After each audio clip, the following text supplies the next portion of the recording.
మెట్రోను అడ్డుకున్నట్టు రుజువు చేస్తారా? రేవంత్ రెడ్డి తెలంగాణకు సీఎం కావడం రాష్ట్ర ప్రజల దురదృష్టం. సీఎం రేవంత్ స్థాయిని మరిచి విమర్శలట మండిపడ్డ కేంద్ర మంత్రి కిషన్ రెడ్డి గారిది గమ్మత్తు ఉంటుంది.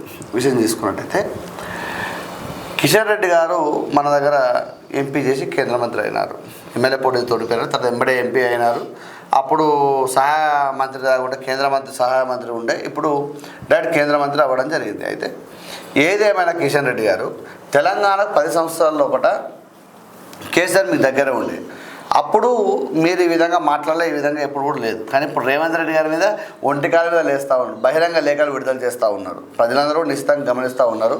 ఏదేమైనా సరే మీరు ఇప్పుడు ఎట్లుండాలంటే మనం కొట్లాడినా బయట వచ్చినప్పుడు మనం కలిసి ఉండాలి, అంతే కదా. కొట్లాడినా కూడా బయట వచ్చినప్పుడు కలిసి ఉన్నట్టుగా మీరు తెలంగాణ ప్రాంత వాసి, మీరు తెలంగాణ నుంచి ఎన్నిక కాబడ్డ కేంద్ర మంత్రి, మీరు అంటే ఎంపీ గెలిచి కేంద్ర మంత్రి అయిన వ్యక్తి.